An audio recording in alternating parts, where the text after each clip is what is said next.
Bonjour communauté de coups critiques, ici Kim et aujourd'hui, on va se réattaquer, devrais-je dire, à une aventure qui est un peu différente. Donc on va explorer le terrain où la sociologie et les jeux de rôle se croisent de manière fort fascinante. Donc, vous êtes-vous déjà demandé pourquoi vous vous attachez autant à vos personnages? Ou comment vos parties reflètent parfois des dynamiques très humaines, comme celles de la famille ou des relations amicales? Eh bien, les théories sociologiques de François de Saint-Gly ont beaucoup à nous dire à ce sujet-là. Donc, dans cette vidéo, oui, on va plonger dans les concepts comme l'individualisme, les relations sociales ou les récits identitaires et voir comment tout ça va s'appliquer directement au jeu de rôle. D'abord, François de Saint-Gly, c'est un sociologue français spécialisé dans l'étude de l'individualisme, de la construction identitaire des dynamiques familiales et relationnelles dans les sociétés contemporaines. Donc, ces travaux mettent en lumière les tensions entre autonomie individuelle et les relations sociales, tout en soulignant le rôle des cadres sociaux dans l'épanouissement de l'individu. Donc, François de Saint-Gly, sociologue de l'individualisme moderne, nous offre des clés passionnantes pour comprendre comment les individus construisent leur identité dans un monde où l'autonomie et la singularité sont devenues des valeurs essentielles. Donc, contrairement à l'idée que l'individualisme serait une forme d'égoïsme, de Saint-Gly perçoit comme une quête d'autonomie, où chacun cherche à exprimer ses choix et à se différencier des autres. Donc, cette construction identitaire repose sur une identité plurielle, où les rôles varient selon les contextes, familial, professionnel, amical, entre autres. Donc, ce processus-là se fait jamais en solitaire. L'identité se forge aussi dans les interactions avec les autres qui valident ou confrontent nos perceptions de nous-mêmes, ce que Saint-Gly appelait l'autonomie relationnelle. Donc, un exemple simple pour vous illustrer ça serait d'imaginer, de vous imaginer seul sur une île déserte. Donc, comment est-ce que vous pourriez savoir si vous êtes patient, généreux ou même colérique sans personne pour valider ces traits de caractère-là?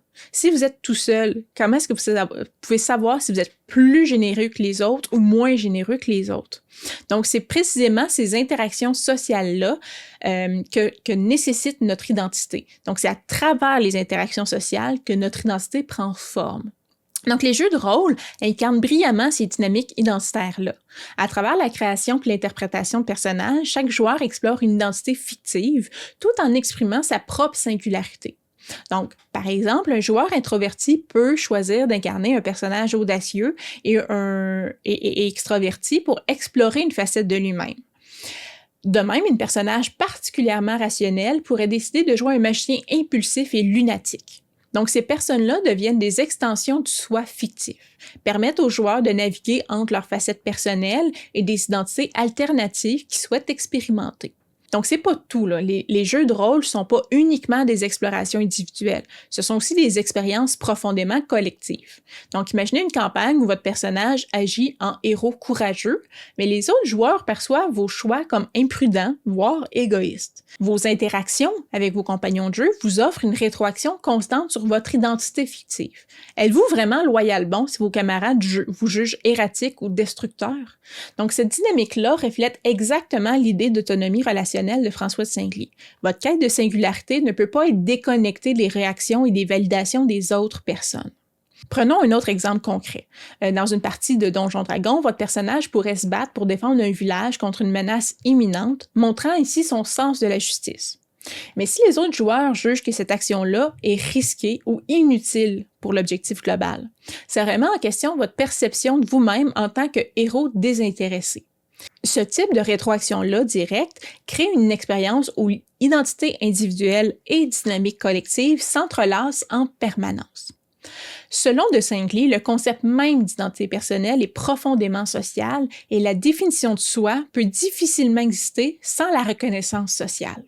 Donc, les reconnaissances sociales jouent un rôle fondamental dans la construction de l'identité, comme l'explique François de Saint-Gly. Selon lui, une personne ne se définit pas en isolation. C'est à travers les interactions familiales, amicales, amoureuses que l'individu construit son identité. Donc, ces relations reposent sur deux dynamiques clés, la reconnaissance mutuelle et la co-construction. La reconnaissance mutuelle est essentielle pour renforcer le sentiment de valeur personnelle et permettre à chacun de développer une identité stable. Parallèlement, l'identité se forme dans un processus d'échange actif où chaque individu contribue non seulement à sa propre définition, mais aussi à celle des autres dans une logique de co-construction. Donc, ces dynamiques-là vont prendre une dimension tangible dans les jeux de rôle. Donc, loin d'être de simples divertissements, les jeux incarnent et amplifient les mécanismes de reconnaissance et de co-construction, aussi bien dans les relations entre les personnages que dans celles entre les joueurs eux-mêmes. Par exemple, imaginez un joueur qui, au cœur d'une bataille décisive, prend une décision audacieuse ou livre une interprétation particulièrement immersive. Si cette action est applaudie par le reste du groupe, ça renforce son sentiment d'accomplissement et de valeur, illustrant parfaitement la dynamique de reconnaissance mutuelle. Ce phénomène-là ne se limite pas au plan personnel. Il va enrichir également la narration collective parce que les actions et les décisions des uns vont influencer directement l'histoire globale. Sur le plan narratif, les relations entre les personnages offrent une autre facette de cette reconnaissance. Qu'il s'agisse d'alliances formées pour affronter un ennemi commun, de conflits entre protagonistes ou de liens d'amitié sincères, ces interactions-là vont façonner des récits où chaque personne trouve sa place et contribue à l'aventure. Donc, ces relations fictives, bien qu'ancrées dans l'univers du jeu, vont refléter également la dynamique sociale réelle entre les joueurs, créant un espace où chacun peut se sentir valorisé et écouté. Donc, la co-construction, quant à elle, est au cœur même de l'expérience du jeu de rôle. Chaque partie, c'est une histoire collective, façonnée par des contributions uniques de tous les participants. Chacun apporte ses idées, ses choix, sa créativité pour enrichir un univers narratif partagé. Donc, par exemple, un joueur pourrait inventer une intrigue politique complexe qui bouleverse la quête principale, tandis qu'un autre introduit une touche d'humour ou d'émotion à travers son interprétation d'un personnage secondaire. Donc, ce processus ne se limite pas à l'histoire en elle-même. Elle va renforcer également les dynamiques sociales autour de la table, permettant aux joueurs de se découvrir et de mieux comprendre, de mieux se comprendre à travers leurs interactions ludiques. Donc, les jeux de rôle deviennent ainsi plus que des jeux. C'est des espaces d'échange, de validation mutuelle, de co-construction, de relations où les relations sociales prennent vie et deviennent un miroir de l'identité. François de Singly met en lumière un paradoxe fondamental de nos sociétés modernes. Donc, bien que l'autonomie individuelle soit encouragée et valorisée, elle reste conditionnée par des cadres sociaux puis des normes relationnelles. Donc, les individus aspirent à exprimer leur singularité et à exercer leur liberté, mais celle-ci s'inscrit toujours dans un contexte où les attentes sociales et les relations interpersonnelles imposent des limites. Donc, ce paradoxe-là crée une tension constante entre l'autonomie et la contrainte, obligeant chacun à naviguer entre ces pôles pour concilier ses aspirations personnelles avec les exigences collectives. Les jeux de rôle incarnent cette dynamique-là de manière remarquable.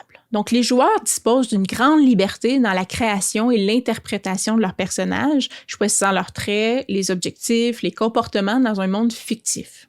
Donc, cette autonomie-là, cependant, s'exerce dans un cadre structuré, défini par des règles précises et des attentes partagées au sein du groupe.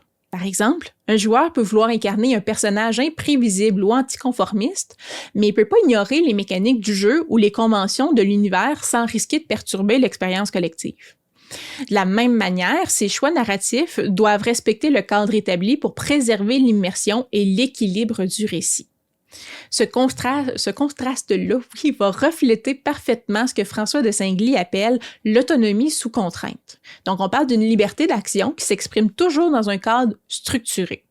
Donc, les joueurs doivent également composer avec une autre facette essentielle des jeux de rôle, le compromis entre leurs objectifs individuels et les besoins du groupe. Donc, imaginez un joueur dont le personnage poursuit une quête personnelle de vengeance, mais qui doit mettre ses ambitions de côté pour collaborer avec ses compagnons et sauver une ville menacée par un dragon. Donc, ce type de dilemme-là va illustrer les dynamiques sociales que de Singly analyse, où l'autonomie individuelle coexiste avec des responsabilités relationnelles. Donc, ces tensions-là se retrouvent également dans les moments stratégiques ou émotionnels. Par exemple, un joueur peut vouloir briller lors d'un moment clé en réalisant une action héroïque, mais doit prendre en compte l'impact de ses choix sur le reste du groupe. Si son action met en danger les autres personnages ou déséquilibre la mission commune, il va devoir faire face aux conséquences, illustrant l'équilibre constant entre la liberté personnelle et la collaboration collective. Donc, François de Singly met en lumière l'importance des récits personnels dans la construction identitaire. Ces récits permettent à chacun de structurer son identité, de donner du sens à ses choix et à ses trajectoires et de mieux comprendre sa place dans le monde. Cependant, pour que les récits soient pleinement efficaces, ils nécessitent la validation des autres. Cette reconnaissance-là par autrui confère la légitimité et du poids au récit, renforçant le sentiment d'accomplissement et de cohérence de celui qui l'exprime. Dans les jeux de rôle, les récits occupent une place centrale tant pour les personnages que pour les joueurs eux-mêmes. Chaque joueur tisse un récit personnel pour son personnage, une histoire qui évolue à travers les quêtes, les défis, les interactions. Donc, ces récits-là permettent d'explorer des arcs narratifs riches, variés. Donc, la quête de rédemption d'un ancien criminel, la montée en puissance d'un sorcier ambitieux, la recherche d'identité d'un orphelin en quête de ses origines. Donc, les récits personnels restent pas isolés. Ils s'intègrent dans l'histoire collective où chaque personnage contribue à l'enrichissement d'un univers narratif partagé. Ce processus-là reflète parfaitement la dynamique d'interconnexion décrite par de Saint-Ly. Chaque individu suit sa propre trajectoire tout en s'inscrivant dans un cadre plus large qui donne un sens collectif à ses choix. Un élément clé de ce processus-là, c'est la reconnaissance des autres joueurs qui valident et amplifient l'impact des récits personnels. Imaginez une scène où un personnage effectue un acte héroïque, comme se sacrifier pour sauver un village ou révèle un secret profondément enfoui qui change le cours de l'histoire. Donc, les réactions des autres joueurs, des applaudissements, des émotions partagées ou des félicitations donnent à ce moment-là une valeur particulière. Cette validation-là renforce le sentiment d'accomplissement du joueur qui voit son récit personnel reconnu comme une pièce importante du puzzle narratif collectif. Donc, ce phénomène-là va refléter directement les théories de François de Saint-Ly où l'identité se construit à la fois par la narration individuelle et par la reconnaissance mutuelle. Donc, les jeux de rôle ne sont pas seulement des jeux. Ils sont des espaces pour construire et partager des récits personnels dans un cadre collectif. Par exemple, dans un jeu comme Blades in the Dark, un personnage qui commence comme un voleur cynique peut, au fil des sessions, se transformer en leader charismatique cherchant à protéger les membres de sa bande. Donc, cette évolution-là s'est renforcée par les réactions et les interactions avec les autres joueurs qui vont façonner l'histoire tout autant que le personnage lui-même. François de Saint-Ly a mis en lumière les profondes transformations des dynamiques familiales et relationnelles dans les sociétés modernes. Selon lui, la famille contemporaine repose moins sur les structures hiérarchiques ou traditionnelles et davantage sur les relations de soutien et d'affection mutuelle. Donc, une évolution qui désigne par le terme de famille relationnelle. De même, les couples modernes tendent à rechercher un équilibre subtil entre individualité et interdépendance, bâtissant un partenariat où chacun peut s'épanouir tout en contribuant à une dynamique commune. Donc, cette individualisation des relations traduit une tension constante entre l'autonomie personnelle et l'attachement réciproque. Les jeux de rôle offrent un cadre riche et immersif pour explorer ces dynamiques familiales et relationnelles dans des univers fictifs. Donc, à travers leurs personnages et les récits qu'ils construisent ensemble, les joueurs recréent des relations qui reflètent souvent des liens affectifs et sociaux du monde réel. Donc, la notion de famille relationnelle se manifeste clairement dans les groupes de personnages qui forment des familles fictives soudées par des objectifs communs. Chaque membre y joue un rôle unique, protéger les autres, apaiser les tensions, fournir un soutien moral. Par exemple, dans une campagne de Donjons Dragons, un personnage guerrier peut agir comme une figure parentale, garantissant la sécurité du groupe lors des combats dangereux, tandis qu'un barde peut jouer le rôle de médiateur, réconciliant les membres en désaccord. Donc, ces relations-là de soutien mutuel ne sont pas seulement essentielles à la survie ou au succès collectif dans le jeu. Ils vont reproduire les dynamiques qui se trouvent leur écho dans la réalité, où chacun a besoin de se sentir reconnu et soutenu. Donc, en parallèle, les jeux de rôle permettent d'explorer l'individualisation des relations à travers les liens romantiques ou amicaux entre personnages. Donc, ces connexions-là, fictives, respectent l'individualité de chaque protagoniste tout en créant des relations fortes et significatives. Les joueurs peuvent exprimer des comportements, des dynamiques de couple ou des scénarios émotionnels dans un espace sécurisé où les conséquences restent confinées à la fiction. Par exemple, une relation romantique naissante entre deux personnages peut refléter les défis réels d'un équilibre entre le besoin de proximité et le respect des différences individuelles. Les interactions ajoutent non seulement une profondeur narrative à l'histoire, mais offrent également une occasion de réfléchir à la manière dont les relations fonctionnent dans la vie quotidienne. François de Singly propose une vision riche et nuancée de l'individualisme, montrant comment l'identité se construit dans un équilibre délicat entre l'autonomie personnelle et les relations sociales. Il insiste sur le rôle crucial des interactions et des récits pour structurer la vie des individus, tout en mettant en lumière les tensions constantes entre liberté individuelle et les contraintes imposées par les sociétés. Ces travaux offrent une grille de lecture fascinante pour analyser les dynamiques identitaires et relationnelles qui façonnent nos vies dans les sociétés modernes. Donc, les théories de François de Singly trouvent une résonance naturelle et profonde dans les jeux de rôle.